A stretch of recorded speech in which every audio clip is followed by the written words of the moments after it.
I want to give all praises, glory, and honor to Yahweh, Ba'ashim, Yahushai, Ba'ashim, Rakak Wadash.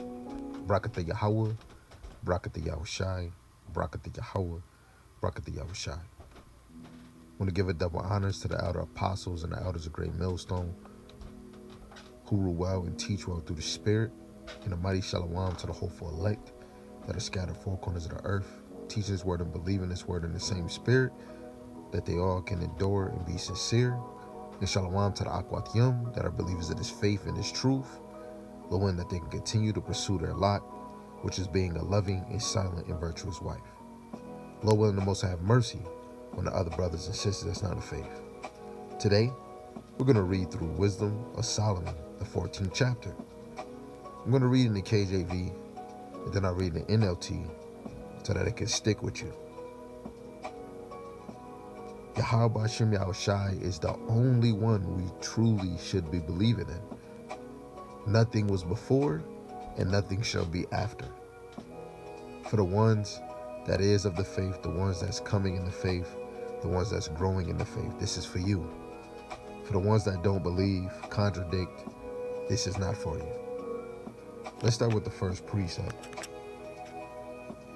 This is Revelations chapter 1, verse 3. Blessed is he that readeth, and they that hear the words of this prophecy, and keep those things which are written therein, for the time is at hand. So let's read. This is Wisdom of Solomon chapter 14, in verse 1. Again, one preparing himself to sail, and about to pass through the raging waves, calls upon a piece of wood more rotten than the vessel that carries him. For verily desire for gain device that, and the workman built it by his skill.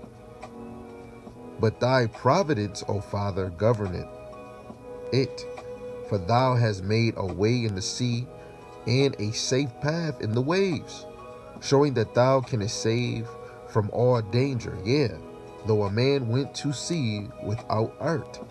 Nevertheless, thou would not that the works of thy wisdom should be idle, and therefore do men commit their lives to a small piece of wood, and passing the rough sea in a weak vessel are saved.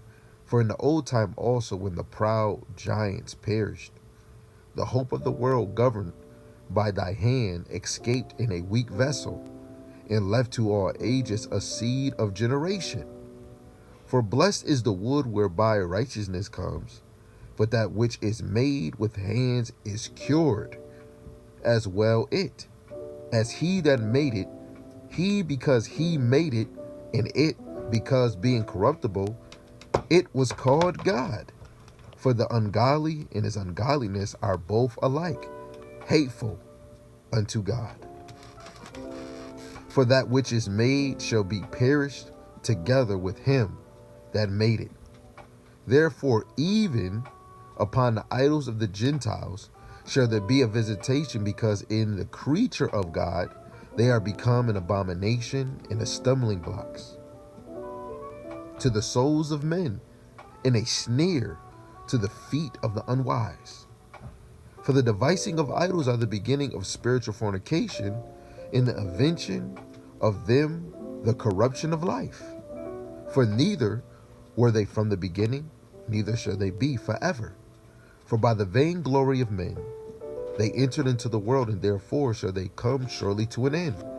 For a father afflicted with untimely mourning, when he have made an image of his child soon taken away, now honored him as a god, which was then a dead man, and delivered to those that were under him ceremonies and sacrifices. Thus in process of time an ungodly custom grown strong was kept as a law, and graven images were worshipped by the commandments of kings, whom men could not honor in presence. Because they dwelt far off, they took the counterfeit of his visage from far, and made an express image of a king whom they honored, to the end that by this their forwardness they might flatter him that was absent. as if he were present. Also, the singular diligence of the artificer did help to set forward the ignorant to more superstition. For he, peradventure, willing to please one in authority, forced all his skill to make the resemblance of the best fashion. And so the multitude allured by the grace of the work took him now for a god, which a little before was but honored. And this was an occasion to deceive the world. For men serving either calamity or tyranny did ascribe unto stones and stocks the incommunicable name. Moreover, this was not enough for them, and they erred in the knowledge of God. But whereas they lived in the great war of ignorance, those so great plagues called they peace. For whilst they slew their children in sacrifices, for use secret ceremonies, or made revealings of strange rites, they kept neither lives nor marriages any longer undefiled, but either one slew another traitorously, or grieved him by by adultery, so that there reigned in all men without exception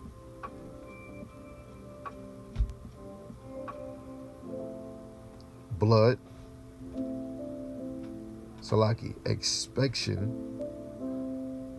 blood, manslaughter, theft, and dissimulation, corruption, unfaithfulness, tumults, perjury, disquieting of good men, forgetfulness of good turns, defiling of souls, changing of kind, disorder in marriages, adultery and shameless uncleanness. For the worshiping of idols, not to be named, is the beginning, the cause, and the end of all evil. For either they are mad when they be married, or prophesy lies, or live unjustly, or else lightly forswear themselves.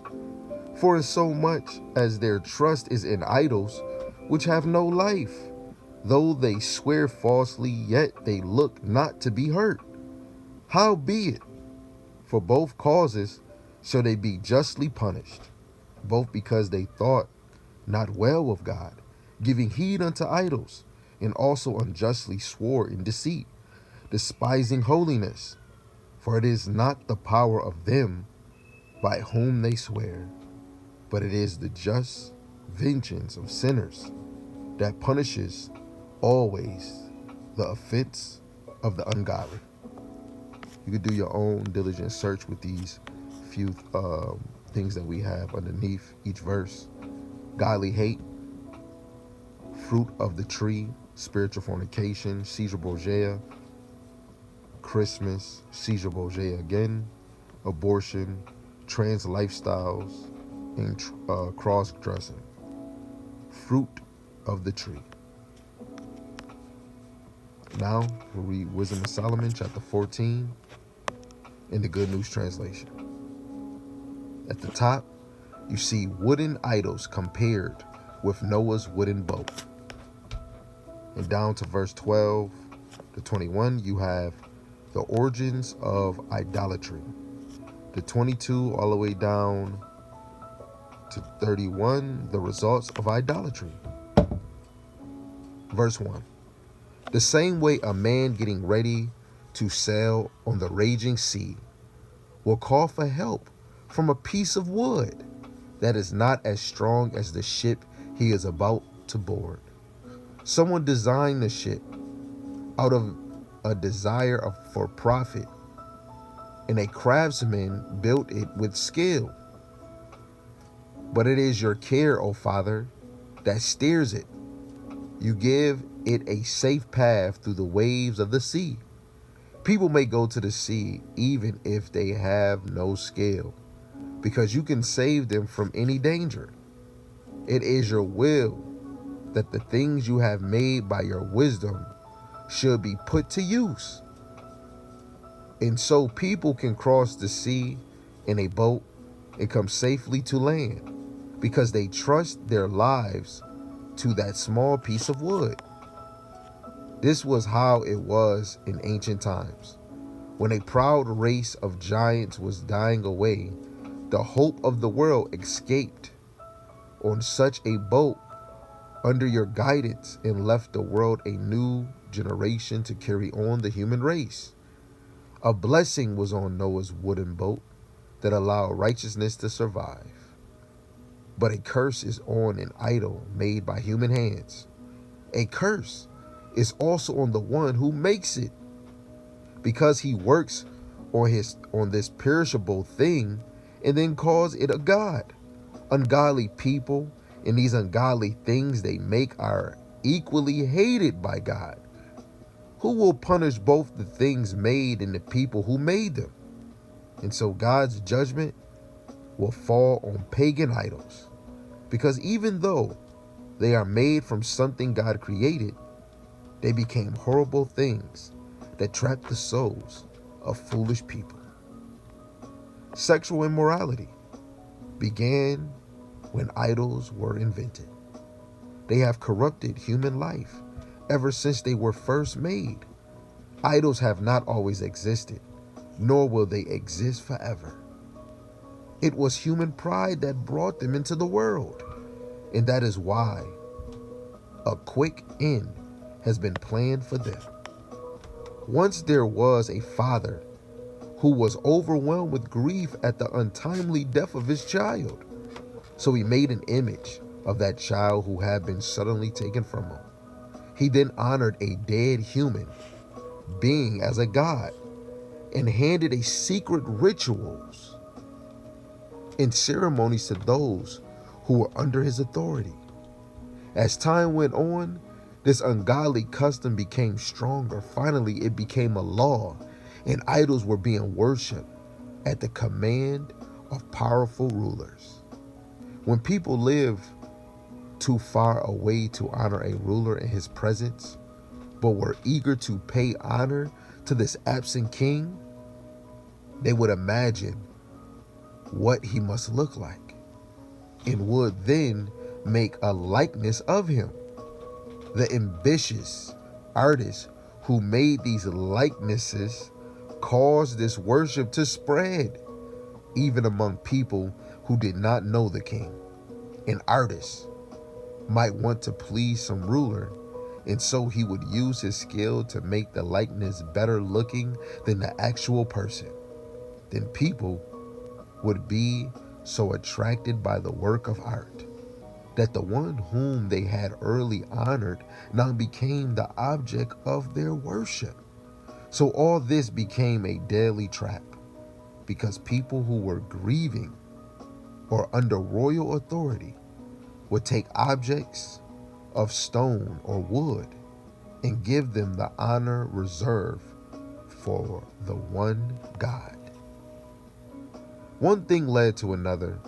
It was not enough to be wrong about the knowledge of God. They lived in a state of evil warfare, but they were so ignorant that they called it peace. They murdered children in their initiation rituals, celebrated secret mysteries, held wild ceremonial orgies with unnatural practices. They no longer kept their lives or their marriages pure. A man might kill another by an act of treachery or cause him grief by committing adultery with his wife. Everything was a complete riot of bloody murder, robbery, deceit, corruption, faithlessness, disorder, falsehood, harassment of innocent people, ingratitude, moral decay, sexual perversion, broken marriages, adultery, immorality.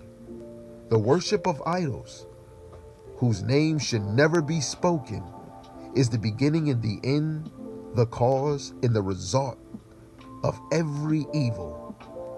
People who worship them lose control of themselves in assassin, salaki, or pass off lies as prophecies, or live wickedly, or break their word without hesitation. They tell lies under oath and expect no punishment, because the idols they put their trust in are lifeless.